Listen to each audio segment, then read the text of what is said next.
अभी तो शर्जीना ने इस बार मुस्तफा को छोड़ने का फैसला कर ही लिया। उधर अदील के मामा बाबा को इस बार रुबाब ने धिक्के मारकर अपने घर से निकाल ही दिया, क्योंकि इस बार सिद्रा के सामने भी अदील भैया की हकीकत आने ही वाली है। मुस्तफा और शर्जीना की जिंदगी इस बार तबाह होने के बाद मुस्तफा फैसला कर लेगा कि वो खुदकुशी कर लेगा। आने वाले वक्त में मुस्तफा इस दुनिया में नहीं रहेगा। आने वाली किसकी मुकम्मल कहानी में आप सभी दोस्त देखेंगे। शर्जीना ने शादी करने के बाद मुस्तफा के साथ बहुत ज्यादा कंप्रोमाइज किया, लेकिन ये बात मुस्तफा को इस बार हजम नहीं हो पा रही। शर्जीना रात के वक्त अकेली बैठी हुई मोबाइल फोन के ऊपर मुस्तफा का नंबर मिलाने की कोशिश तो करती है, लेकिन मुस्तफा के साथ बात नहीं हो पाती। मुस्तफा की गेम ना चलने के बाद मुस्तफा आज परेशान है। पैसा कमाने की उसे जरूरत तो ना थी, जिंदगी में अच्छे खासे पैसे तो वो कमा ही रहा था, खुद का गुजारा कर रहा था, लेकिन आज जो कुछ भी कर रहा है वो शर्जीना के लिए ही कर रहा है। शर्जीना इस बार अकेली बैठी हुई परेशान हो चुकी हुई है मुस्तफा को लेकर कि मुस्तफा उसे बिल्कुल भी इस हालत में टाइम नहीं दे पा रहा। हालांकि शर्जीना को इस बार मुस्तफा की बहुत ज्यादा जरूरत भी है। उधर रुबाब और अदील का इस बार आमना सामना हो ही गया। सारी की सारी डिटेल इस बार रुबाब निकलवा रही है बासिल से कि यहाँ पर अदील पहुंच ही जाता है। अदील यहाँ पर आकर रुबाब और वासिल को इस बार एक दूसरे के इतना ज्यादा करीब देखकर हैरान तो रहता ही है। उसे इस बार समझ आ ही जाती है कि रुबाब को किसी न किसी चीज का शक हो ही चुका है। अगर नहीं हुआ तो यहाँ पर उनके एम्प्लॉय ने उसे कोई ना कोई बात तो बताई ही होगी ना। यहाँ पर रुबाब और अदील एक दूसरे के साथ होते हैं। यहाँ पर अकाउंट फ्रीज होने का इस बार पूछने के बाद रुबाब बोली पड़ती कहती है कि तुम इतने परेशान क्यों हो रहे हो, हाइपर क्यों हो रहे हो क्या गया है तुम्हें? परेशान होने की वैसे जरूरत नहीं है तुम्हें अगर पैसों की जरूरत है या किसी भी चीज की जरूरत है तो तुम मुझे बता सकते हो, बआसानी मैं तुम्हें पैसे भी दे सकती हूँ। यहाँ पर इस बार अदील की औकात रुबाब उसे बताने ही वाली है। उधर अदील अपने एजाज साहिब के पास पहुंच जाता है, जहाँ पर वो जाकर उनके साथ बातें कर रहा है। कहता है कि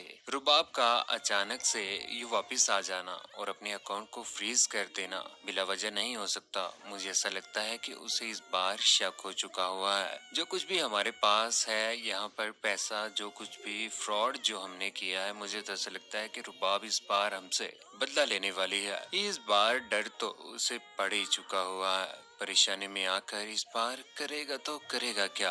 अदील के हाथ कुछ भी नहीं आने वाला। दूसरी जानिब शाइस्ता बेगम को जब इस बात का अंदाजा हुआ, जब उसने रुबाब और अदील की बातें सुन ली, तो उसे अंदाजा हो ही गया कि यहाँ पर अदील ने सिद्रा के लिए वो घर बेचा था, लेकिन अदील ने ये बात रुबाब के साथ झूठ बोली थी। माँ को ये बात पता चलने के बाद वो फौरन से सिद्रा को कॉल कर देती और कहती है कि बेटा, अगर तुम्हें पैसों की जरूरत थी तो तुम मुझे बता सकती थी, तुमने अदील भैया के साथ ये बात क्यों की? अम्मी आप कैसी बात कर रही हैं? मुझे तो पैसों की बिल्कुल भी जरूरत नहीं है और ना ही वकास ने मुझे ऐसा कुछ बताया है। अदील तो ये बात कह रहा था कि उसने अपनी बहन सिद्रा के लिए उस घर को सेल किया है क्योंकि वकास ने कारोबार करना था। अम्मी ये सब कुछ झूठ है। और यहाँ पर वो अपना सर पकड़ लेती है। उसे समझ नहीं आती कि इस बार वो अपनी माँ को क्या जवाब दे। यहाँ पर अदील भैया तो सब कुछ झूठ बोल रहे हैं। हमें वकास को बिल्कुल भी पैसों की जरूरत नहीं थी और ना ही उसने अदील के साथ ऐसी कोई बात की है। ये जो कुछ भी है ये झूठ है। अगर वकास ने बात की होती तो मुझसे जरूर पहले पूछकर अदील के साथ बात करता। यही बात सुनने के बाद यहाँ पर शाइस्ता बेगम को तो इस बात का अंदाजा हो ही जाता है, लेकिन वो इफ्तिकार अहमद के साथ ये बात नहीं करेगी, क्योंकि अगर उन्हें इस बात का अंदाजा हुआ तो वो दोबारा से कहीं उन्हें हार्ट अटैक ही ना आ जाए। परेशान देखकर यहाँ पर उनसे पूछने की कोशिश तो करते हैं, लेकिन शाइस्ता बेगम कोई भी जवाब नहीं देती। उधर घर में जैसे ही अदील आता है तो यहाँ पर शाइस्ता बेगम बोल पड़ती, कहती है कि तुमने हमें धोखा दिया है, अपने अब्बा से भी और मुझसे भी झूठ बोला है। इस उम्र में अपने माँ बाप को बेघर किया, तुम्हें शर्म नहीं आती? तुमने ऐसा क्यों किया है? यहाँ पर अदील बहुत ज्यादा परेशान है। उसे इस बात की भी परेशानी है कि कहीं रुबाब के सामने सारा का सारा जो सच आ चुका हुआ है और वो उससे जिक्र भी नहीं कर रही, इस चीज का भी उसे पछतावा हो रहा है। अदील चिल्ला पड़ता है, कहता है कि मैं ऑलरेडी बहुत ज्यादा परेशान हूँ, आपकी ये बातें मुझे मजीद टेंशन दे रही हैं। बेहतरी इसी में है कि मेरे साथ किसी किस्म की कोई भी बात ना कीजिएगा। अदील की हकीकत तो इस बार उसके मामा बाबा के सामने आने ही वाली है, जिसके बाद यही अदील जो अच्छा बना फिर रहा था और यही रुबा बहुत जल्द बुरी भी बनने ही वाली है। दूसरी जानिब मुस्तफा इस बार बहुत बड़ी परेशानी में फंस चुका हुआ है। यही परेशानी इस बार उसे बहुत बड़ी मुसीबत का सामना करने पर मजबूर कर देगी। घर में शर्जीना भी परेशान है और मुस्तफा भी सर पकड़कर बैठा हुआ है, लेकिन शर्जीना बार बार उसे कह रही है कि मुझे वक्त नहीं दे रहे, ये सब कुछ क्या है, मुझसे ये बर्दाश्त नहीं होता कि मुस्तफा तुम इतनी लेट घर में आते हो और मुझे भी टाइम नहीं दे रहे। मुस्तफा चिल्ला पड़ता है, कहता है कि तुम्हारे बाबा की भी बातें सुनूं और यहाँ पर मैं तुम्हारे हकूक पूरे करने के लिए अगर मेहनत कर रहा हूँ तो मुझे बार बार ये बातें सुनाने की क्या जरूरत पड़ चुकी हुई है। और ये बच्चा बच्चा सिर्फ पैदा करना नहीं होता है, ये हालात है हमारे बच्चे रखने वाले।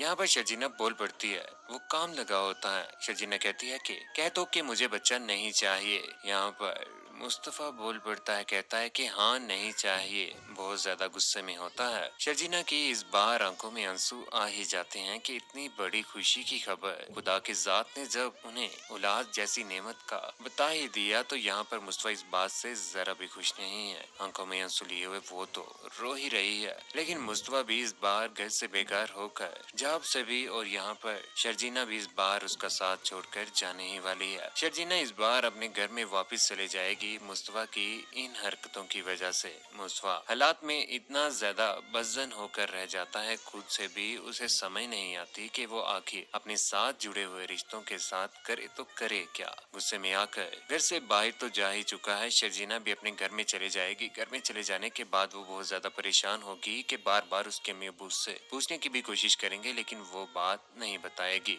जिंदगी में इंसान कितना भी परेशान हो जाए, लेकिन हालात का मुकाबला करना उसे आना ही चाहिए। शर्जीना ने हालात का मुकाबला करते हुए अपनी शोहर का वक्त ना देना, आए रोज लड़ाई क्रिएट करना, ये भी कुछ बेहतर ना था। लेकिन मुस्तफा का फुल टाइम अपनी जॉब को ही टाइम देना और अपनी बीवी को उन हालात में टाइम ना देना जिनमें उसे उसकी जरूरत थी। जॉब भी उसी के लिए कर रही थी कि आने वाले वक्त में मुस्तफा का हाथ बटा सके और अपने बच्चों का भी गुजर बसर अच्छे तरीके से कर सके। लेकिन यहाँ पर मुस्तफा का यूं कहना कि मुझे औलाद नहीं चाहिए, ये बात तो औरत से बर्दाश्त ही नहीं होती। उधर रुबाब इस बार अदील के ऊपर बहुत बड़ा केस करने जा रही है। अदील तो सलाखों के पीछे जाएगा ही, सारा का सारा माल भी वापस आएगा, लेकिन इफ्तिकार अहमद और शाइस्ता बेगम जो इस बार बेघर होकर रह जाएंगे। रुबाब धक्के मारकर शाइस्ता बेगम और इफ्तिकार अहमद को जब निकालेगी तो वो बहुत ज्यादा पछताएंगे,